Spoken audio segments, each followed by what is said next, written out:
La Psicoteca, con Miguel Ángel Alcarria.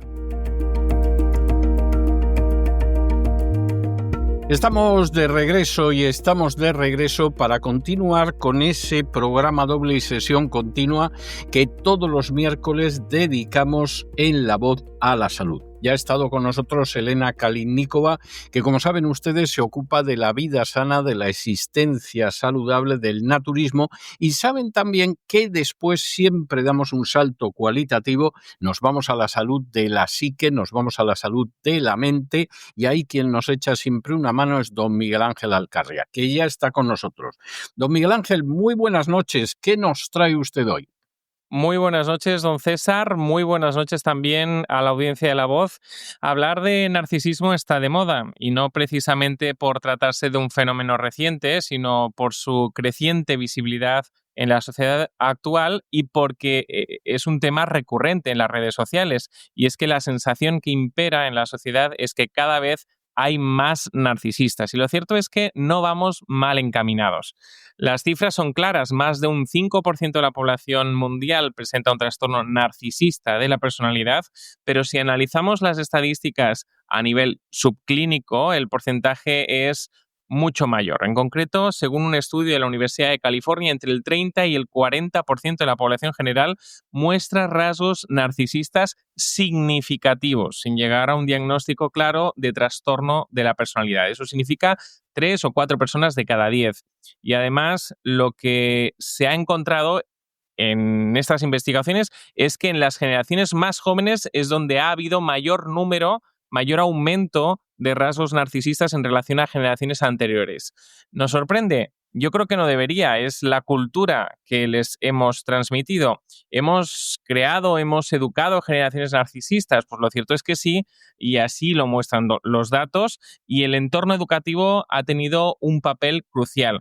Y es que la sobreprotección de los hijos y la falta de corrección ha generado un sentido de superioridad propio solo de narcisistas, que además ha venido a reforzarse en el ámbito escolar, donde pues parece que no se les puede suspender, no se puede reprobar, y pues bueno, siempre por su cara bonita hay que pasarlos de curso. Y finalmente las nuevas generaciones han interiorizado eso del porque yo lo valgo, un mensaje muy peligroso si quieres que los jóvenes se desarrollen de forma equilibrada en relación a sus emociones y su autoestima. A esto hay que sumarle el impacto de las redes sociales, que lo que ha conseguido ha sido amplificar estos rasgos y esta cultura de la que hablábamos. La cultura de la imagen centrada en la validación externa ha contribuido al aumento de los rasgos narcisistas en las generaciones más jóvenes, y las investigaciones, como decimos, confirman este hecho. Además, como sociedad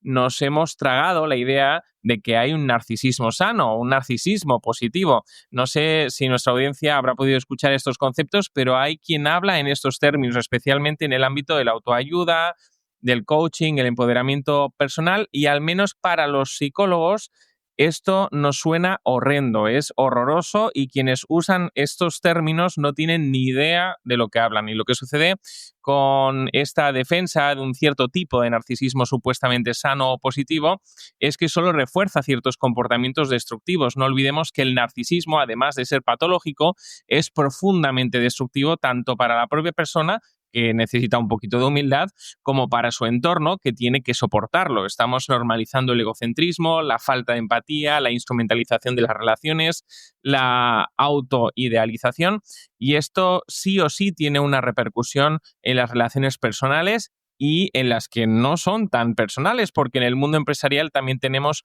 un exceso de todo esto que está creando diferentes problemáticas en ese entorno.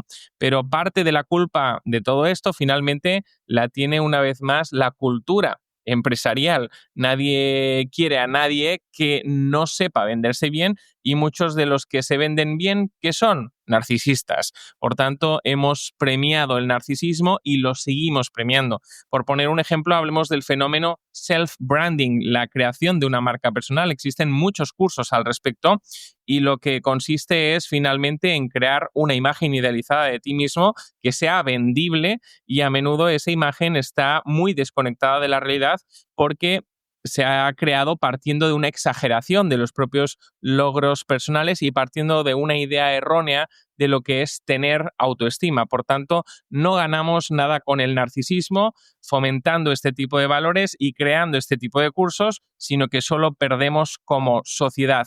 Pero hoy no vamos a hablar de los narcisistas, que ya hemos dicho que están de moda, sino de sus betas, del séquito narcisista. ¿Quiénes son los betas? En ocasiones nos puede parecer que son los perritos falderos del narcisista. De hecho, suelen ser aquellos que orbitan alrededor de él, lo admiran, lo defienden, lo justifican. A él todo se le perdona, todo se lo perdonan, pero a los demás no tanto. Se trata de un fenómeno curioso y sin darte cuenta se convierten en cómplices involuntarios de sus abusos. ¿Por qué?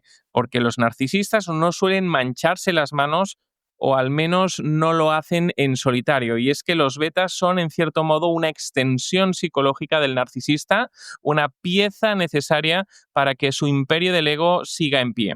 Alguien que necesita ser admirado necesita un séquito de admiradores, eso es así. Y sin los betas, el narcisista no tendría escenario, ni público, ni aplausos.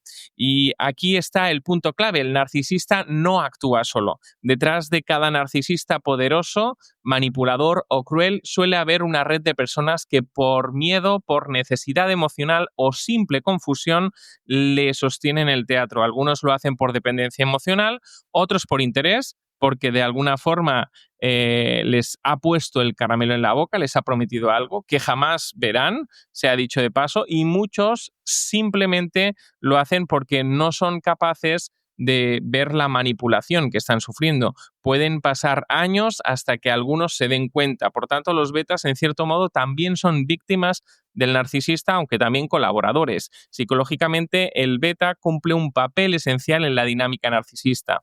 Le refuerza el ego, lo valida constantemente, lo protege de las críticas e incluso ataca a quienes lo intentan confrontar.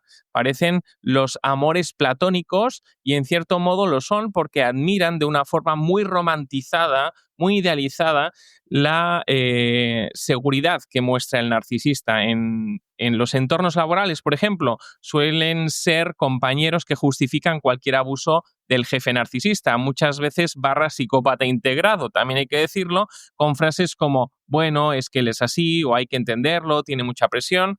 Y en las relaciones personales son quienes defienden al abusador, incluso cuando hay evidencia clara de que el narcisista no hace bien las cosas. Pero ¿cuál es el origen de tanto poder? ¿Por qué hay ciertos narcisistas que parece que tienen un imán que hace que todos bailen a su compás? Pues bien, los estudios lo que muestran es que el poder del narcisista no viene solo de su personalidad, de su carisma, que también, pero solo en parte, sino del sistema relacional que le da permiso para actuar así. Dicho de otra forma, los betas tienen una predisposición a ello, aunque suene fatal decirlo así. Sin betas, el narcisista pierde influencia, por lo que el verdadero peligro y el verdadero poder del narcisista no está solo en su narcisismo o en su carisma, sino en la red de personas que lo sostiene, lo aplaude y calla ante sus abusos. Con esto no queremos decir que los betas sean malas personas, que muchas veces no lo son. Son individuos confundidos, vulnerables, que buscan aprobación o sentido de pertenencia. A menudo se trata de personas empáticas, pero con una autoestima frágil que acaban confundiendo lealtad con sumisión y empatía con tolerancia a lo intolerable. Pero no son ciegos, escogen serlo, justamente por lo dicho, confunden lealtad con sumisión y empatía con tolerar y justificar cosas que no son tolerables ni justificables. Y esto el narcisista lo sabe, sabe que puede manipular a su séquito e incluso en ocasiones hasta alardea de ello. Por eso los elige cuidadosamente, sabe quién lo admira, quién callará, quién justificará su conducta y se rodea de todos ellos para ensalzar su figura. Y poco a poco va tejiendo una red de influencia donde todos cumplen un rol funcional para su ego, porque esas redes, a través de su núcleo duro, pueden extenderse más de lo que creemos. Por eso existen figuras con tanta influencia, ¿no?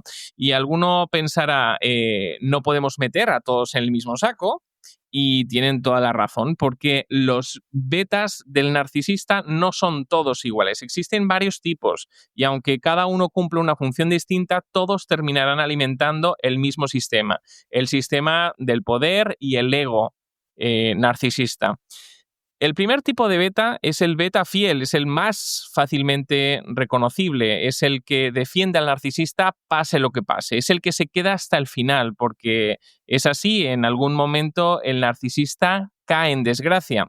El beta fiel es aquel que justifica lo injustificable y que incluso ante la evidencia de un abuso responde con un seguro que no fue para tanto, confío en él, no creo que haya ocurrido como me estás contando, o habrá tenido sus razones. Suele tener un perfil dependiente, inseguro y necesita creer que el narcisista, esa figura carismática y dominante, representa algo grande a lo que pertenecer. Psicológicamente se siente protegido, amparado al estar bajo su sombra, pero solo es alguien manipulado a quien de vez en cuando el narcisista da migajas de afecto, de atención, con las cuales, pues bueno, se conforma y son la razón por la que el beta sigue esperando bajo la falda del narcisista que llegue esa próxima migaja. El segundo tipo de beta es el beta temeroso. Este no admira tanto al narcisista, pero le teme. Sabe que enfrentarlo puede tener consecuencias, humillaciones, represalias, exclusión social. La amenaza de la exclusión social puede ser muy poderosa porque el narcisista consigue primero aislarte para decirte que él y los suyos son lo mejor que te podría haber pasado, pero para después usar la amenaza de la exclusión social y el miedo a quedarte completamente solo como un arma que es muy efectiva. Así que el beta temeroso se adapta, guarda silencio o incluso actúa en su favor para evitar ser víctima. Este tipo de beta se observa mucho en entornos laborales o familiares donde el narcisista ostenta poder jerárquico o emocional. El tercero es el beta interesado. Este no cree en el narcisista, no sabe, sabe que puede, que además que hace las cosas mal, pero también sabe que puede obtener beneficios al estar cerca de él, ascensos, reconocimiento, estatus, visibilidad. Es, por tanto, el cómplice más consciente o de los más conscientes que existen. Es un oportunista y, por tanto, se alinea con el poderoso, aunque sepa que este es injusto siempre y cuando pueda obtener algo de él. En cuarto lugar tenemos el beta redentor, que es el beta más empático y codependiente. Cree que puede salvar o cambiar al narcisista con amor, con comprensión, con paciencia, y hasta que ese momento llegue, lo que hace es justificar sus malos tratos pensando que él sufre mucho por dentro o que en el fondo tiene buen corazón. No es ciego, ve los errores del narcisista. Sin embargo, sigue ahí porque todavía guarda una cierta esperanza con respecto a ese narcisista. Puede ser una madre, una esposa, un amigo que cae en la trampa emocional de intentar curar aquello que el propio narcisista no quiere cambiar. El beta redentor suele tener un trasfondo donde aprendió a ganarse el amor, cuidando, respaldando o complaciendo a otros. Por eso, frente al narcisista, repite su antiguo patrón de si me esfuerzo lo suficiente me querrá, pero eso jamás termina pasando porque en el mundo del narcisista el amor no se gana con ternura ni con entrega, sino por utilidad. Y cuando el redentor deja de ser útil, es descartado o humillado. Paradójicamente, en algunos casos, esto suele reforzar su impulso de ayudar más y lo que se perpetúa aquí es un ciclo de abuso difícil de romper. Este tipo de beta es el más trágico porque no está en el juego por interés ni por miedo, sino por compasión, lo que hace que su sufrimiento sea más profundo y silencioso. Es el que más sufre y, sin embargo, el que más tarda en ver que no puede salvar a quien no quiere ser salvado, porque mientras más se sacrifica, más necesita creer que su sacrificio ha tenido la pena. Ha valido la pena y entra en una espiral que solo termina cuando es completamente desechada esta persona por el narcisista, cosa que no ocurre hasta que el narcisista ha podido explotar toda esa compasión hasta la última gota, hasta dejar a esa persona completamente drenada. En quinto lugar, tenemos el beta racionalizador, que es común encontrarlo en entornos sobre todo laborales. Son los que confunden el abuso con carácter fuerte y justifican sus acciones porque alguien tiene que poner orden. Este tipo de beta es un profundo analítico e intenta justificar el comportamiento narcisista de forma lógica. A menudo se siente atraído por la eficiencia, por la estructura que el narcisista parece imponer. Piensa que hacer las cosas al modo del narcisista es la única forma de lograr buenos resultados. Es el abogado del diablo, se enfoca en los resultados y se convence de que el abuso es un mal necesario para alcanzar la eficiencia y el éxito, ¿no? Piensa que si el narcisista no tuviera todo bajo control, todo podría desmoronarse. El problema de este tipo de beta es que se pierde en la racionalización y deja de ver el sufrimiento humano que éste produce por el camino, los cadáveres que va dejando a su paso. Al hacerlo, no solo encubre las malas acciones, sino que también se convierte en cómplice del narcisista, ayudando al líder a mantener su control sin cuestionarlo.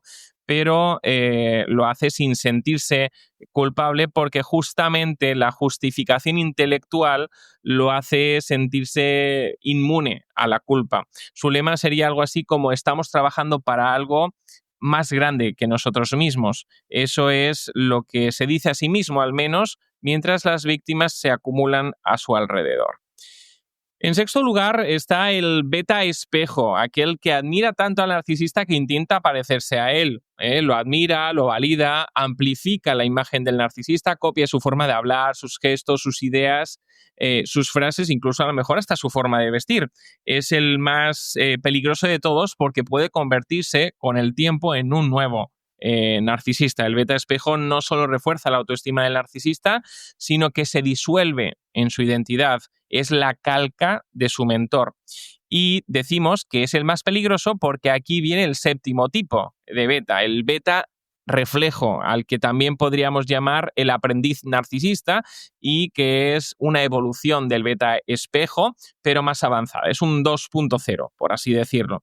Ya no solo imita al narcisista, sino que se identifica con él. Ha internalizado su modo de ver el mundo y empieza a tratar a los demás con la misma frialdad y superioridad, porque su única aspiración en la vida es ser igual que su mentor. Se identifica con él en su seguridad y también como agresor o abusador también se identifica. Él se identifica con el narcisista y el narcisista ve en este tipo de beta a alguien como él, un espejo proyectivo de su imagen, y como él se ama tanto a sí mismo, el narcisista, pues ama de la misma forma a su beta como una extensión de sí mismo, al menos al principio, y si no se huele que en algún momento quiera o pueda desbancarle. Vayamos por el octavo, el beta instrumental, a quien también podríamos llamar el brazo ejecutor. Este es el que hace el trabajo sucio.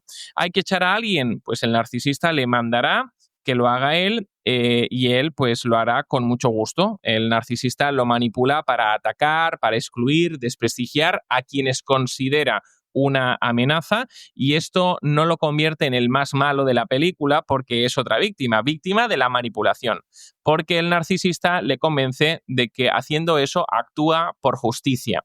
Lo que sucede es que para el narcisista hoy es justo una cosa y mañana es otra, depende de lo que le convenga en cada momento. Hoy ataca a alguien por hacer algo, por ello se convierte en la peor persona del mundo. Sin embargo, mañana él hace lo mismo y tiene justificación para hacerlo.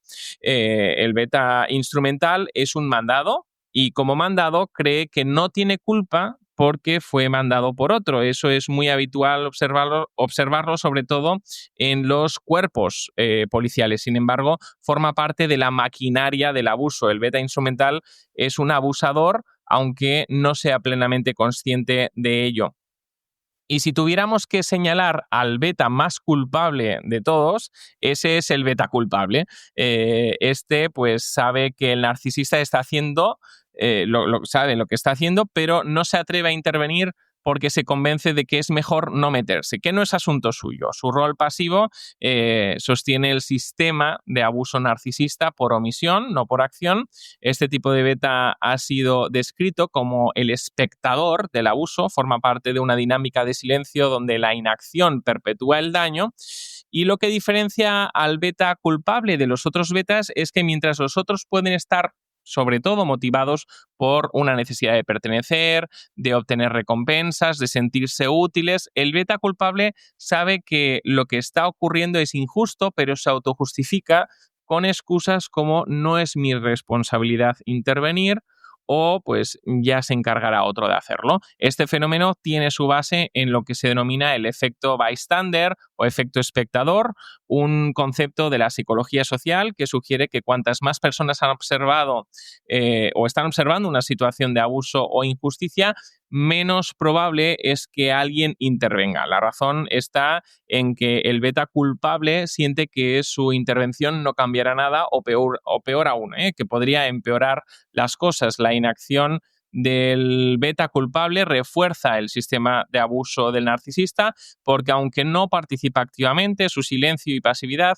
son parte fundamental de lo que permite que el narcisista pues continúe con su manipulación, con su abuso. Y por último tenemos el beta estratégico, que en este caso podríamos llegar a decir que es el peor tipo de beta, e incluso peor que el propio narcisista.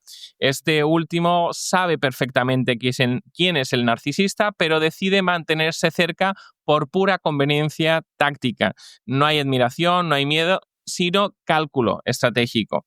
¿Y qué hay detrás del beta estratégico? Pues rasgos maquiavélicos. Suele ser un abusador en potencia peor que el propio narcisista, que espera el momento de oportunidad para en momentos bajos, pues dar la estocada final al narcisista para quedarse con su puesto.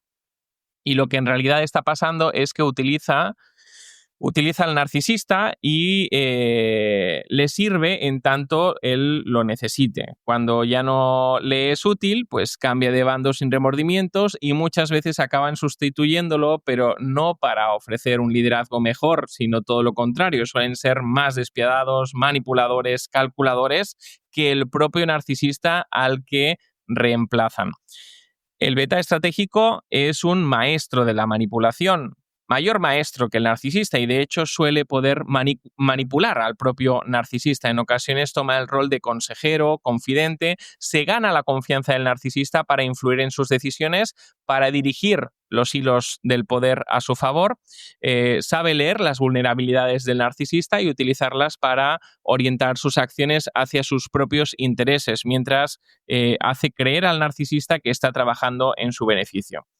Este tipo de beta, al estar tan bien entrenado en el juego del poder, pues no necesita actuar de manera obvia o agresiva. Su táctica se basa en el control silencioso, en sembrar dudas, en ofrecer soluciones que favorecen sus objetivos y en desestabilizar a sus competidores o aliados. Es un manipulador sin remordimientos, va siempre un paso por delante, jugando la carta de la frialdad y la estrategia. El beta estratégico es, por tanto, uno de los perfiles más peligrosos porque no solo alimenta el sistema narcisista, sino que también al mismo tiempo es capaz de sabotearlo en el momento que le deja de ser útil, sin dudarlo ni un segundo, justamente para su propio beneficio, para sustituir al otro. Esto crea una dinámica de traición constante dentro del círculo en la que pues, las lealtades son frágiles y las alianzas son temporales, todo en nombre de los propios intereses. Por tanto, es un conspirador nato y cuando llega al poder, como decimos, pues suele ser más autoritario, menos empático y más cruel que el propio narcisista.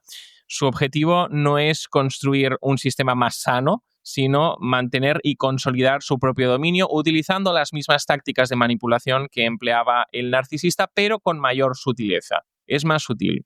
¿Dónde solemos encontrar este tipo de beta? Pues en entornos empresariales y en entornos políticos, en entornos donde las lealtades no son sinceras, las alianzas solo son convenientes y el único interés que existe es avanzar, subir en la jerarquía. Y en su conjunto, estos 10 tipos de beta pues forman parte de lo que podríamos denominar el ecosistema del narcisista, una red funcional que lo protege, lo alimenta y le permite sostener su dominio. El narcisista es el centro y los betas son el engranaje.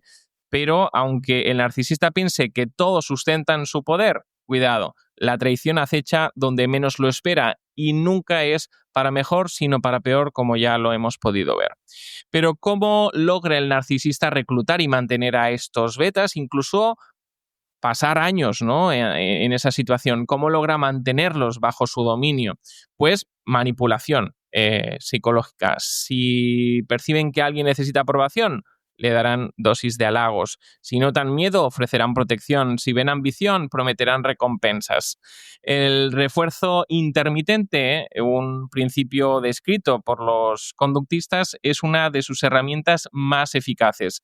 Alternan momentos de atención y aprecio, de cariño y frialdad, hasta crear lo que podríamos denominar una adicción emocional. Este vaivén, este ciclo de ideación y de evaluación es lo que mantiene a los betas engañados y confundidos. Nunca saben si están en gracia o en desgracia. Esa ambigüedad los paraliza y los esclaviza. Y cuando empiezan a ver de qué van las cosas, usan 3 técnicas.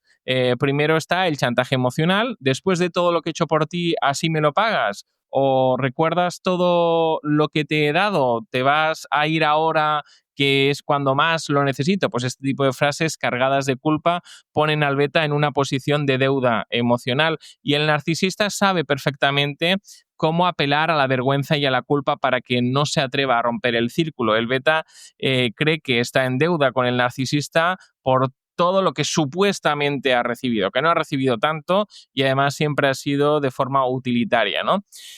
En segundo lugar, manipulan la verdad. Los narcisistas se especializan en sembrar desinformación, en manipular los hechos, en ocultar información clave y en crear discordia si hace falta para salirse con la suya. Esto hace que el beta desconfíe de los demás, se aísle de su grupo social y desconfíe muchas veces de su propio criterio, quedando a merced de la manipulación narcisista. Y la tercera, más sofisticada, en su día hablamos acerca de ello, es el gaslighting o luz de gas, que pues desmonta pues la poca confianza que el beta tenga en sí mismo. Se lleva a cabo con frases como tú exageras, te lo tomas todo a la tremenda, siempre te lo tomas como algo personal, sin mí no sabrías qué hacer. Todas estas tácticas son estrategias profundamente destructivas porque hacen que el beta se sienta atrapado y culpable por intentar distanciarse, que sería lo más sano, o por querer cuestionar el comportamiento del narcisista. Y todo ello pues genera una confusión en el beta, ya que el narcisista, siendo agresor, siendo el abusivo, se presenta como víctima incomprendida y en ocasiones también a la vez como salvador y como líder visionario, las 3 cosas al mismo tiempo. Y mientras más tiempo pasa el beta en esta situación, más se convence de la idea de que no sabría existir sin el manipulador narcisista. Y es que, como ya he dicho antes, el refuerzo intermitente es una de las herramientas más efectivas del narcisista. Es una táctica que crea dependencia emocional. Además, en ocasiones les hace sentir a los betas que son especiales por formar parte de su núcleo. Nosotros somos los mejores, los demás son los malos, los demás, pues incluso hasta puede dar la sensación de que contaminan, ¿no? Contaminan tus pensamientos, tu forma de sentir. Somos los que sí entendemos, los que ven, los iluminados, los que tienen la razón. Los demás nos tienen envidia.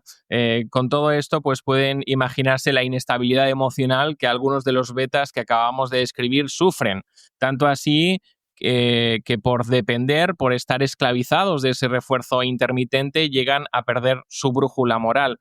Ya no saben qué está bien, qué está mal, de forma que es el narcisista quien les dice qué está bien y qué está mal y qué pensar en cada momento, en cada situación que se presente, en función de sus intereses. Imagínense cuando hablamos de narcisistas que son líderes religiosos y que pues hacen perder la brújula moral de sus fieles, ¿no? De los fieles, pues es tremendo.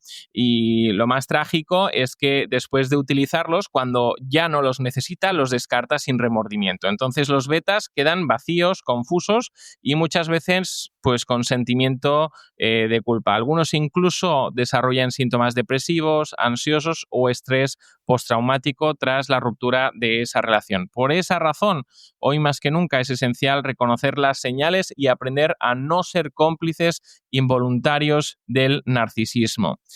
Y llegamos a una de las preguntas, yo creo, más importantes de la noche. Si ya hemos detectado al narcisista, las señales tempranas de manipulación, el refuerzo intermitente, las dinámicas de idealización, de evaluación, descarte, la luz de gas, formas sutiles de control, ¿cómo salimos de su círculo? ¿Cómo desintoxicarse?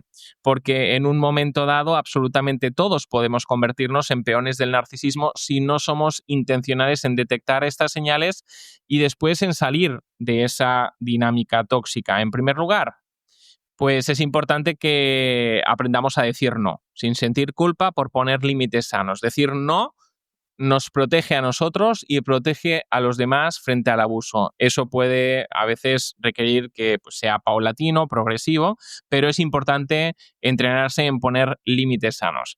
Está claro que no le gustará al narcisista, eso es así, pero debemos saber que la relación se romperá en algún momento, es inevitable, y además el narcisista buscará desprestigiarte como venganza por no haber servido a sus intereses. Aunque el desprestigio no es lo peor que pueden llegar a hacer, porque cuando se ponen agresivos, ahí es cuando se pone verdaderamente intensa la cosa.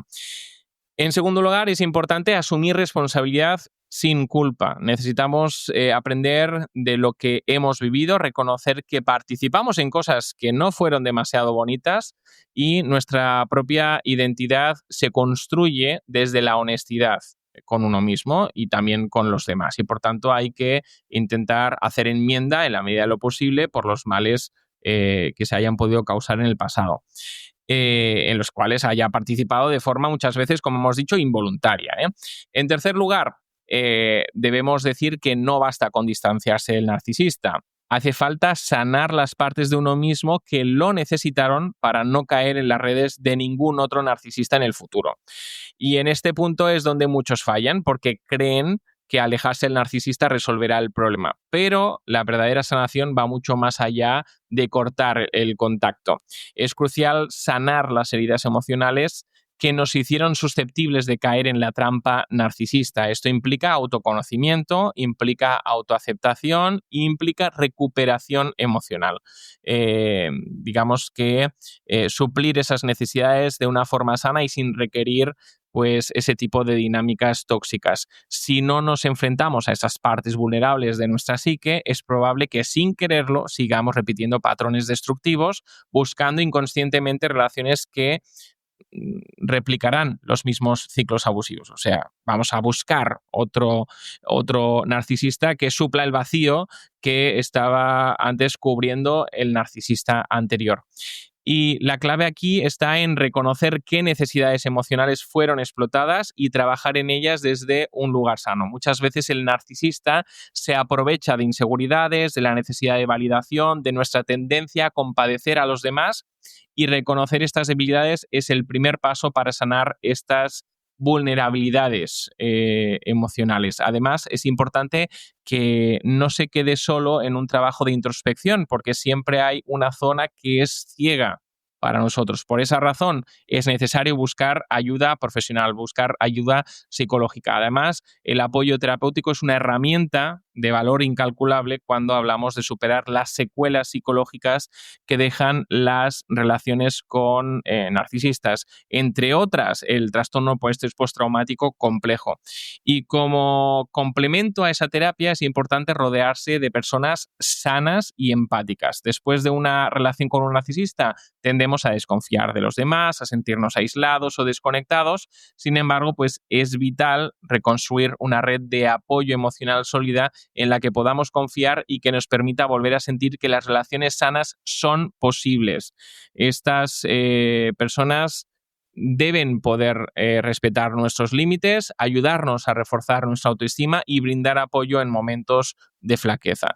Esto lo digo porque en ocasiones cuando el narcisista cae en desgracia y pierde a su séquito es probable que vuelva a tocar nuestra puerta y necesitamos estar preparados para rechazar ese ofrecimiento, y pueden hacerlo a pesar de haberse comportado extremadamente fatal, ¿eh? Incluso puede que pidan perdón, pero solo es una fachada para recuperar el séquito perdido. Eso les ayuda a recuperar un poco la estabilidad emocional, porque obviamente en épocas bajas se sienten mal, y para, pues, una vez que se sientan fuertes otra vez, lo que quieren es volver a las andadas. Así que cuidado. Y aquí aplica el lema de las segundas partes nunca fueron buenas. Por eso, una vez terminada la relación con un narcisista, lo mejor es no dejar ningún canal abierto y cerrar ese capítulo de esa vida para siempre, porque finalmente es importante reconocer el derecho a ser tratados con respeto y entender que somos dignos de relaciones de respeto mutuo y de reciprocidad, que es uno de los pilares sobre los que podremos construir un futuro emocional estable. Recuperar el poder de nuestra psique implica reaprender el valor de la reciprocidad. Las relaciones sanas no se sostienen en la admiración ni en la jerarquía, sino en el respeto mutuo. Y la buena noticia detrás de todos estos consejos es que sí podemos evitar caer en la trampa del narcisista. Podemos evitarlo. Y si hemos caído, igualmente también hay salida. Y pensemos que la verdadera revolución, pues, no está en señalar al narcisista, que es lo que hacen todos esos vídeos que son virales sobre el tema, como hacen todos esos vídeos, sino en no prestarle escenario, dejar de aplaudir a quien humilla, dejar de justificar al que manipula, dejar de seguir a quien solo busca ser adorado y cerrar cualquier canal abierto que pueda alimentar su ecosistema. Cada vez que decimos no, por tanto, a un narcisista, en realidad estamos diciendo sí a una sociedad más sana y más libre para nosotros y para los demás, para aquellos que en un principio no sienten la valentía necesaria para plantar cara a la dominación y a la manipulación.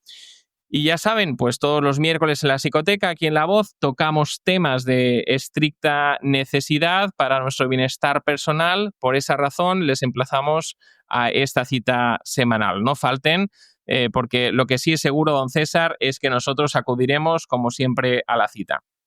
Por supuesto que sí. Y yo le voy a dejar hoy un tema que es un tema muy especial, es un tema de Ethelbert Nevin, que se llama precisamente Narciso. Es un tema para piano y, en fin, lo va a encontrar usted interesante. Un abrazo muy fuerte y nos encontramos la semana que viene, Dios mediante. Hasta la semana que viene. Y con estos compases verdaderamente notables de esa pieza para piano titulada Narciso, hemos llegado nosotros al final de nuestra singladura del programa La Voz.